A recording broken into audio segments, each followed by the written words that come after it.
Hello friends, Lakshmi విలమస్ ఛానల్కి స్వాగతం. ఇవాళ మనము మటన్ కర్రీ చేయబోతున్నాము. ఈ స్పైసీ అండ్ టేస్టీగా ఉండే మటన్ కర్రీని మనము 5 to 10 మినిట్స్లో ఈజీగా ప్రిపేర్ చేసేయచ్చు. హరివరిలో ఉన్న వాళ్ళైతే ఈ విధంగా ట్రై చేసి చూడండి, చాలా బాగుంటుంది. ప్రెషర్ కుక్కర్లో ఉండే ఈ మటన్ కర్రీ చాలా బాగుంటుంది.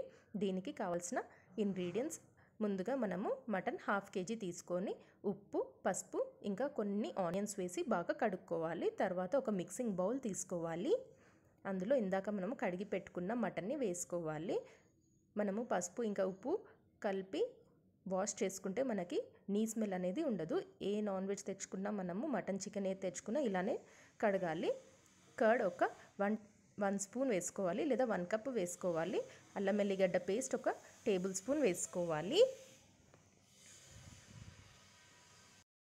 పసుపు వేసుకోవాలి. 1/2 టేబుల్ స్పూన్ గరం మసాలా కూడా వేసుకోవాలి. మొత్తం మనము మటన్ కుక్ చేయడానికి 3 టేబుల్ స్పూన్ ఆయిల్ పడుతుంది, కానీ ఇప్పుడు 1 టేబుల్ స్పూన్ ఇందులో కలిపేటప్పుడు వేసుకోవాలి. కొంచెం పుదీనా వేసుకోవాలి, కొత్తిమీర కూడా వేసుకోవాలి. 1 కప్పు ఆనియన్స్, 2 ఆనియన్లు పెద్దవి తీసుకొని చిన్నగా కోసుకొని అవి కూడా వేసుకోవాలి. రుచికి సరిపడంత ఉప్పు వేసుకోవాలి. 2 టేబుల్ స్పూన్ కారం వేసుకోవాలి. ఆల్రెడీ మనము మసాలా వేసుకున్నాం కాబట్టి, గరం మసాలా వేసుకున్నాం కాబట్టి 2 టేబుల్ స్పూన్ వేసుకుంటే చాలు, స్పైసీగా అవుతుంది. అన్నీ వేసుకొని బాగా కలిసేలాగా కలుపుకోవాలి. మనకి మటన్కి ఇంకా ఆనియన్స్కి మసాలా ఐటమ్స్ అన్నీ పట్టేలాగా బాగా కలుపుకోవాలి. ఈ విధంగా కలుపుకోవాలి. ఇలా కలుపుకున్నదంతా ఒక 30 మినిట్స్ వరకు మనము ఫ్రిడ్జ్లో కానీ బయట కానీ పెట్టుకోవాలి. మ్యారినేట్ చేసింది 30 మినిట్స్ వరకు పెట్టుకోవాలి.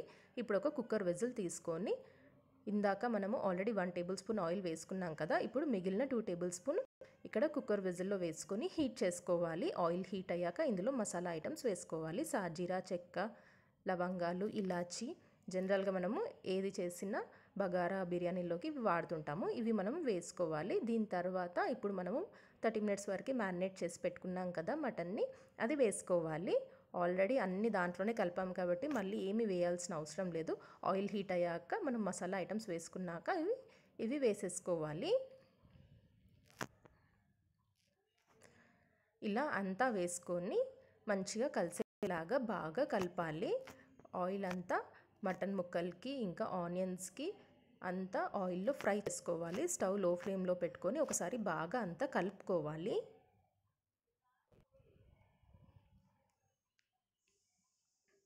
త్రీ మినిట్స్ వరకు అలా కలుపుకొని కుక్ చేసుకోవాలి. మనకి అప్పుడు ముక్కలకి కొంచెం ఆయిల్ అంతా పట్టి కుక్ అవుతుంటుంది. 3 మినిట్స్ కుక్ చేసుకున్నాక తర్వాత ఒక 2 టేబుల్ స్పూన్ మనము కోకోనట్ పౌడర్ వేసుకోవాలి. కొబ్బరి పొడి వేసుకోవాలి.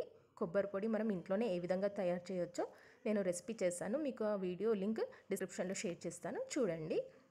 కొబ్బరి పొడి వేసుకున్నాక టమాటోస్ ఒక 2 టమాటోలు ఇలా కోసుకొని వేసుకోవాలి. మటన్లో టమాటో వేస్తేనే చాలా టేస్ట్ అవుతుంది. టమాటోలు వేసుకొని కొంచెం సేపు కలుపుకొని కుక్ చేసుకున్నాక ఒక 1 కప్ వాటర్ లేదా చిన్న గ్లాసు వాటర్ పోసుకోవాలి. మటన్ ఉడకాలి కాబట్టి వాటర్ పోసుకోవాలి. టమాటోస్ కూడా ఇంకా ఆనియన్స్ కూడా వేసాం కాబట్టి వాటర్ కూడా వస్తూ ఉంటుంది. సో 1 కప్ వేసుకుంటే సరిపోతుంది. ఇప్పుడు కుక్కర్కి మూత పెట్టుకొని 3 విజిల్స్ వచ్చేంత వరకు కుక్ చేసుకోవాలి. అంతే, చూసారు కదా, విజిల్స్ వచ్చేసాక బంద్ చేసేసి చూస్తే మీకు స్పైసీ మటన్ కర్రీ రెడీ అవుతుంది. చూసారు కదా, ఆల్మోస్ట్ 5 to 10 మినిట్స్ లోపలనే కుక్ అయిపోతుంది. ముక్క కూడా చాలా రుచిగా కుక్ అవుతుంది. ఇంకా పర్ఫెక్ట్గా కూడా అవి ముక్క కుక్ అవుతుంది. మీరు కూడా ట్రై చేసి చూడండి. మనకి గ్రేవీ కూడా చాలా స్పైసీగా అండ్ చాలా బాగుంటుంది. జనరల్గా ఇది మనకి బగారా రైస్లోకి, వైట్ రైస్లోకి తింటే ఈ విధంగా చాలా రుచిగా ఉంటుంది. పైనుంచి కొత్తిమీర వేసి మనము సర్వ్ చేసుకుంటే సరిపోతుంది. చూసారు కదండి ఎంత టేస్టీగా ఉందో. అండ్ ఇంకా మీరు చూస్తుంటే కూడా మీరు ఫాలో అయ్యి ఒకసారి ట్రై చేసి చూడండి. సింపుల్గా అయిపోయే ఈ మటన్ కర్రీని ట్రై చేయండి. వీడియో నచ్చితే నాకు లైక్ చేసి, కమెంట్ చేసి, షేర్ చేయండి. ఎలా ఉందో కమెంట్ సెక్షన్లో నాకు చెప్పండి. మరిన్ని ఇంట్రెస్టింగ్ రెసిపీస్ కోసం నా ఛానల్ని సబ్స్క్రైబ్ చేసుకోండి. Thank you for watching this video.